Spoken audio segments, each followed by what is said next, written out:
Dear students, मैं doctor Deepti Srivastava, associate professor in zoology, government Dungar college, Bikaner.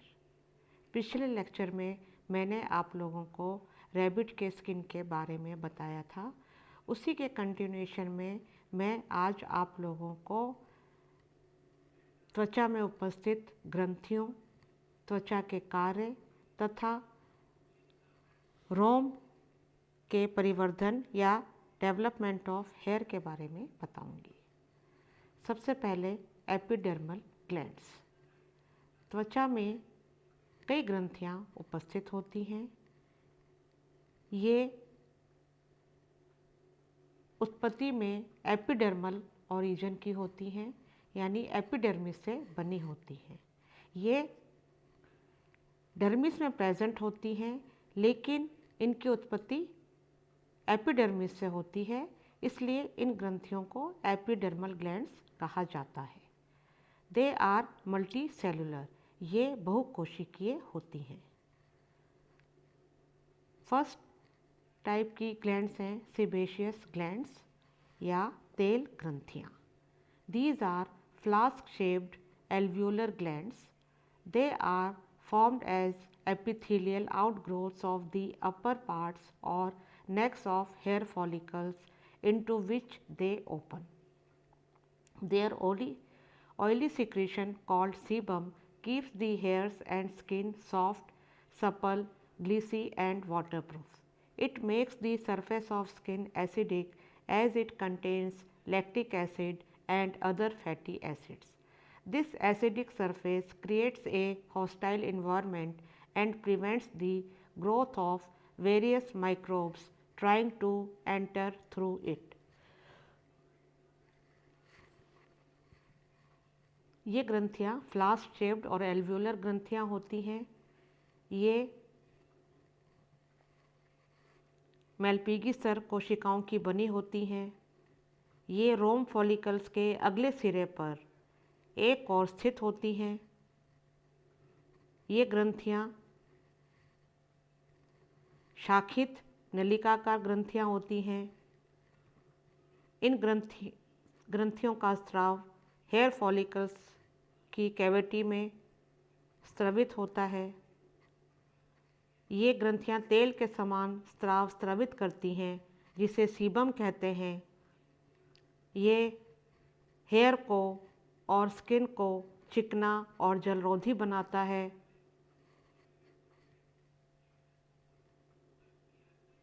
इसके अलावा ये स्किन की सरफेस को या सतह को एसिडिक बनाता है, क्योंकि इसमें लैक्टिक एसिड और दूसरे फैटी एसिड्स होते हैं।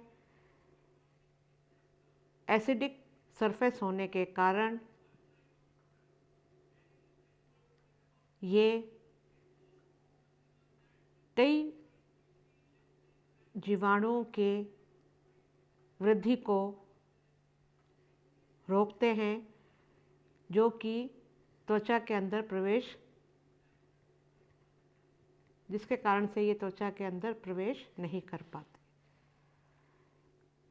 हथेली व तलुओं पर तेल ग्रंथियां अनुपस्थित होती हैं। होठों पर तथा शीशन पर तेल ग्रंथियां पाई जाती हैं। Sweat glands.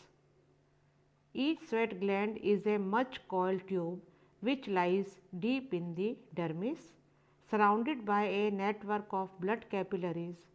Its long spiral duct opens onto the skin surface as a sweat pore. The gland separates a saline fluid from blood called sweat, which is both a secretion as well as an excretion. It is a secretion because it contains water, which when poured over the skin surface and evaporated cools down the body. It is an excretion because it contains harmful urea, which is eliminated. Sweat also contains useful salts such as sodium chloride. In tropical countries, people who perspire or sweat much need to take extra salt in diet to maintain the proper salt and water balance of their body. Sweat glands are absent in the skin of rat.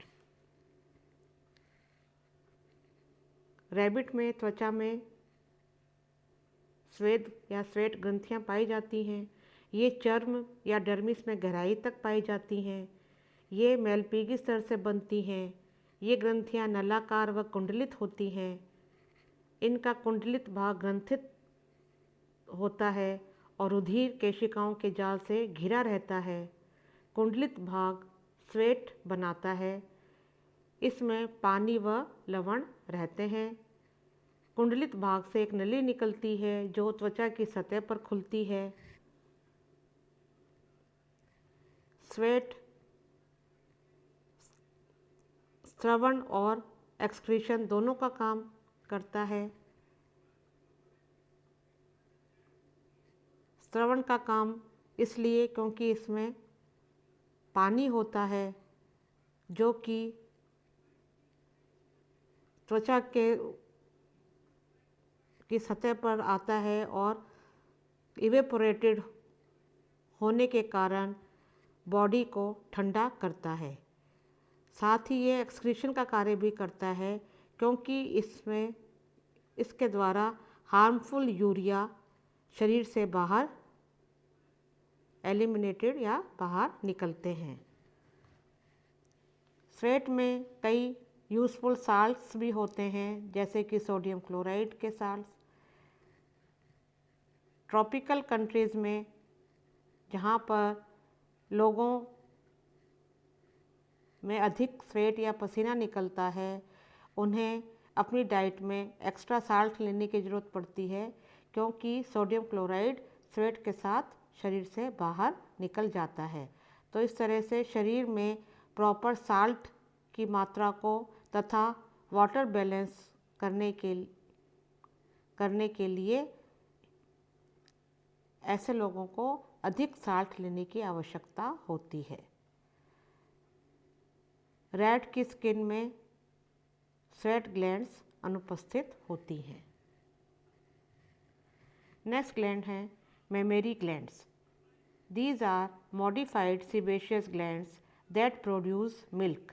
They develop in both sexes from ventrolateral milk ridges in the fetus.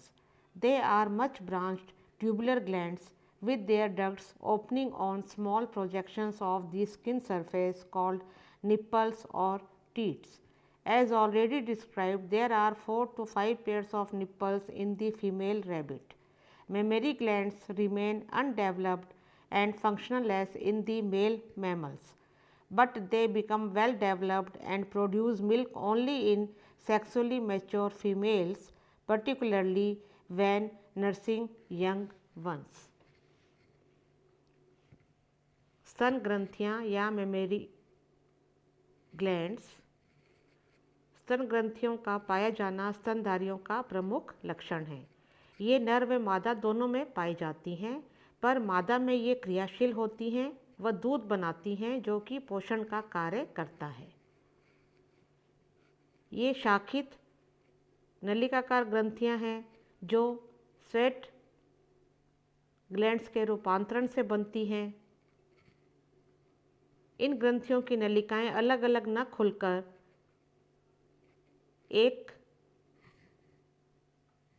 एक साथ मिलकर एक मोटी नलिका बनाती हैं जो nipples पर या टीट्स पर खुलती हैं।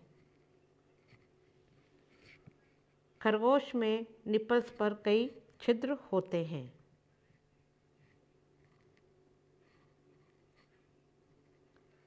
सेक्सुअली मैच्योर फीमेल्स में जब इन्हें यंग वंस को या नवजात शिशुओं को दूध पिलाना होता है तब ये मेमरी ग्लैंड्स वेल डेवलप्ड होती हैं और मिल्क प्रोड्यूस करती हैं।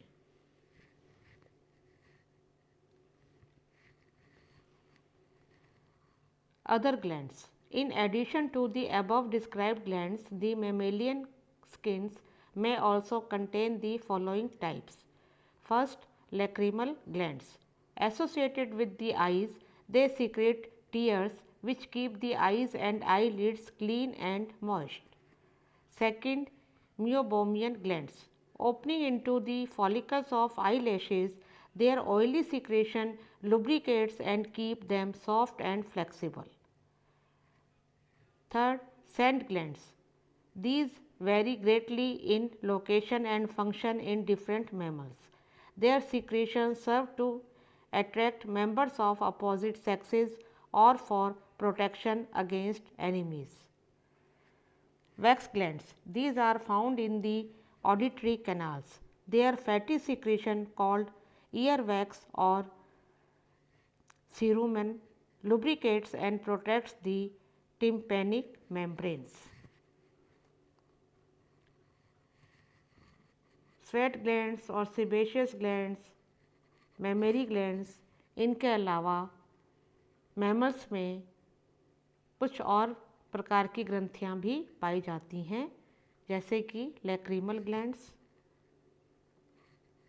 ये ग्रंथियां आइस के साथ एसोसिएटेड होती हैं, जो कि टीयर्स को या आंसुओं को सीक्रेट करती हैं, जिसके कारण से आइज और आईलिड्स क्लीन तथा मॉइस्ट नम बने रहते हैं। मियोबोमियन ग्लैंड्स ये आईलैशेस की फॉलिकल्स में खुलती हैं। इनका ऑयली सीक्रेशन इन्हें सॉफ्ट और फ्लेक्सिबल बनाता है। सेंट ग्लैंड्स ये अलग अलग एनिमल्स में अलग अलग जगह होती हैं तथा इनका कार्य भी अलग अलग होता है। इनका सेंट, क्योंकि इनमें एक विशेष तरह की गंध आती है इनके सीक्रेशन में, इसलिए ये इन सीक्रेशन जो है वो अपने अपोजिट या विपरीत सेक्सेस या विपरीत लिंग को आकर्षित करने में मदद करता है तथा शत्रुओं से बचाने में भी मदद करता है। वैक्स ग्लैंड्स ये ऑडिटरी कैनाल्स में पाई जाती हैं। इनका सीक्रेशन चिकनाई युक्त होता है, फैटी होता है, जिसे ईयर वैक्स या सिरुमेन कहते हैं। ये टिम्पैनिक मेम्ब्रेन्स को लुब्रिकेंट या चिकना रखता है तथा उनकी रक्षा करता है।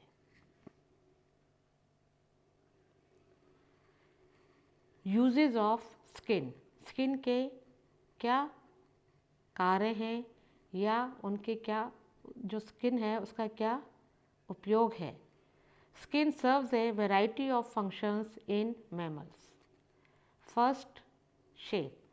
Skin helps in giving a particular shape of the body. Second, protection. The horny and impermeable skin protects the underlying tissues from mechanical injury, too much water loss, the effect of ultraviolet light, and invasion by bacteria and fungi. Skin शरीर को एक निश्चित आकृति प्रदान करती है। इसके अलावा स्किन अंदर के ऊतकों की यांत्रिक आघातों से रक्षा करती है। इसके कारण जल का बहुत अधिक लॉस या ह्रास नहीं हो पाता। ये शरीर को अल्ट्रावायलेट लाइट से बचाती हैं।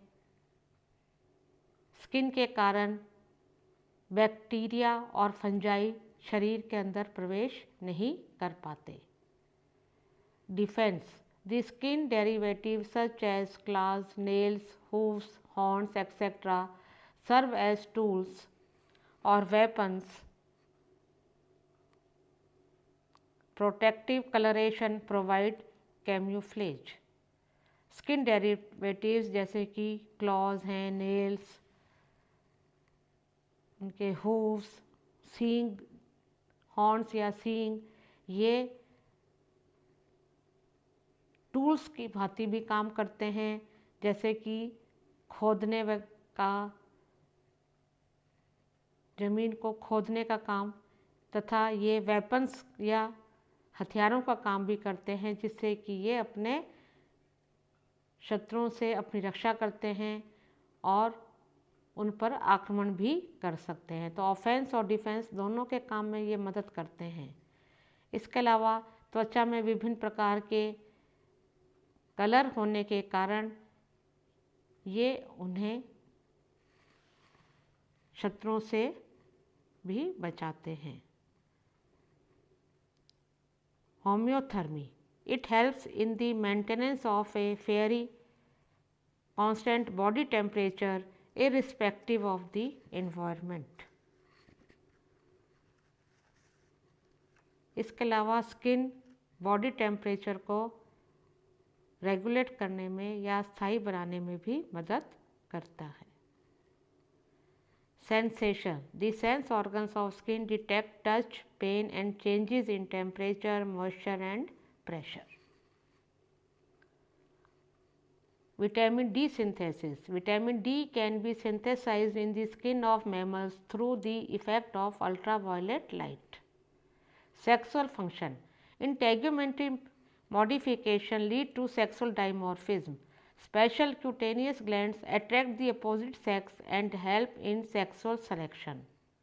Excretion, skin acts as an accessory excretory organ for eliminating some urea in sweat. Secretion, mammary glands secrete milk for feeding the young ones. Other skin glands secrete oil and tears to lubricate hairs and eyeballs and earwax for lubrication of tympanic membranes. Other functions, to some extent skin helps in storage, example subcutaneous fat, absorption, example ointment, iodine, respiration and formation of bones and teeth. तो इस तरह से excretion, secretion, sexual function, vitamin D synthesis, इन सब के कार्यों के अतिरिक्त स्किन और भी कई काम करती है। ये स्टोरेज का काम करती है क्योंकि यहाँ पर फैट भी संग्रहित रहता है, एब्जॉर्प्शन का कार्य भी करती है, रेस्पिरेशन का तथा बोन्स और टीथ को बनाने का काम भी करती है। Development of hair,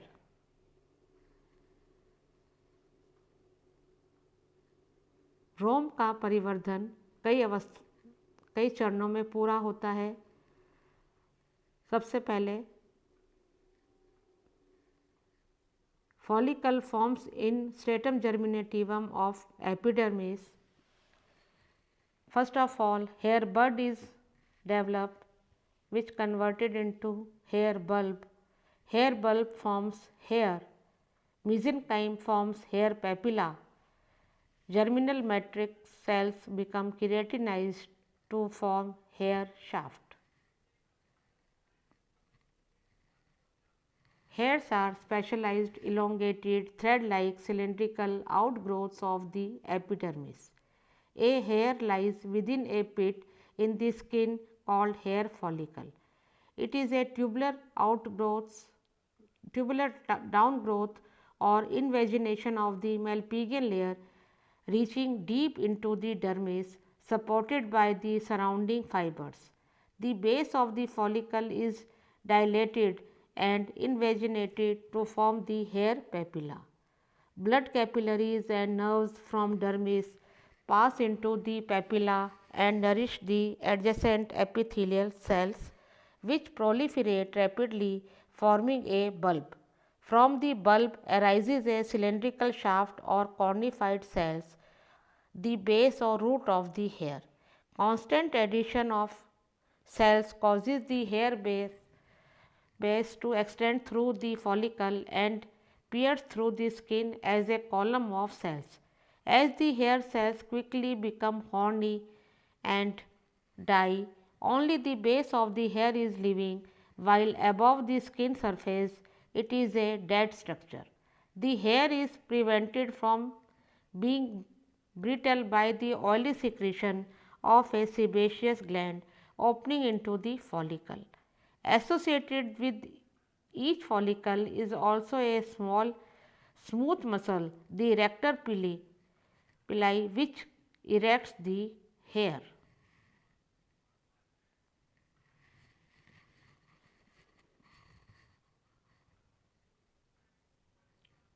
Hairs, specialized elongated thread like cylindrical outgrowths हैं जो कि एपिडर्मिस से निकलते हैं। तो इस तरह से स्तनधारियों में हेयर या रोम एपिडर्मिस के डेरिवेटिव हैं। रोम के परिवर्धन में एपिडर्मिस से बना एक इन्वेजिनेशन चर्म में या अंतर्वलन चर्म या डर्मिस में घुसता है, वह उसे दबाता है, उसके निचले सिरे पर प्यालेनुमा रचना बन जाती है। डर्मिस प्याले में फैल जाती है और एक रोम पैपिला बनाती है। इस पैपिला में रक्त वाहिकाएं पाई जाती हैं जो कि पोषण प्रदान करती हैं। एपिडर्मिस की वृद्धि जो पहले एक ठोस कोशिका डोरी के रूप में होती है, अब चिरकर एक तो केराटिनाइज कोशिकाओं का केंद्रीय शैफ्ट बनाती है और दूसरे उसे बाहर से घेरे रहने वाली एक खाली जगह, इस जगह के चारों ओर अधिजन्म कोशिकाएं रोम पुटक का निर्माण करती हैं। रोम पुटक का निचला भाग बड़ा हो जाता है जिसे बल्ब कहते हैं।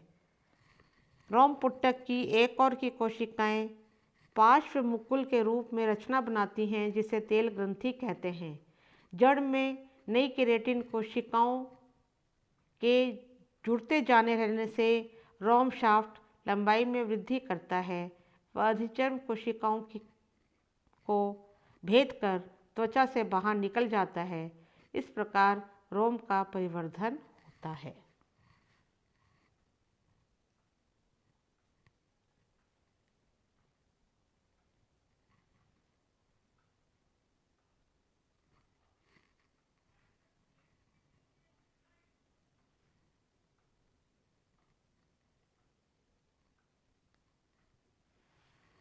In a cross section, a typical hair shows three regions. The outer cuticle is made up of overlapping microscopic scales. The middle cortex, making the bulk, contains shriveled cells and pigments. The inner medulla, forming the central core, contains air spaces in larger hairs. The color of the hair is produced by pigment within the intercellular spaces of the cortex, while color is due to the absence of pigment together with the refraction of light from air spaces between the cells of the medulla.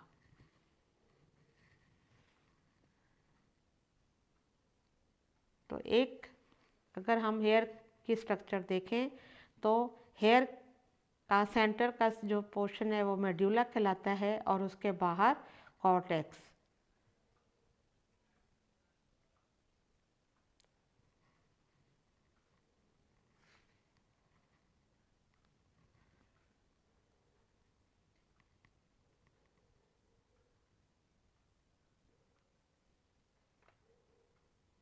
तो इस तरह के हम यहाँ पर in diagram में hair के परिवर्धन की विभिन्न अवस्थाएं देख रहे हैं कि किस तरह से एक अंतर्वलन एपिडर्मिस से नीचे डर्मिस में धंसता है, जिसे पहले हेयर पेपिला डर्मल पेपिला बोलते हैं या हेयर पेपिला बोलते हैं, जो धीरे धीरे वृद्धि करता है। इसके एक सिरे से जहाँ पर डर्मिस प्रेजेंट है वहाँ से ये धंसता है और यहाँ से ये पोषण प्राप्त करता है।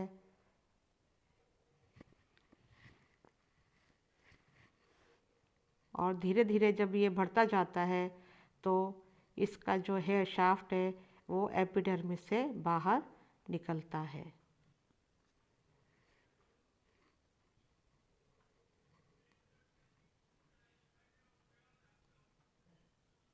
तो यहाँ पर भी हम इस डायग्राम में भी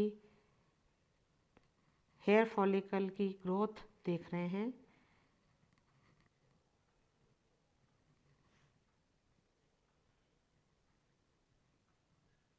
तो आज हमने रैबिट की स्किन के बारे में पढ़ा। Thank you.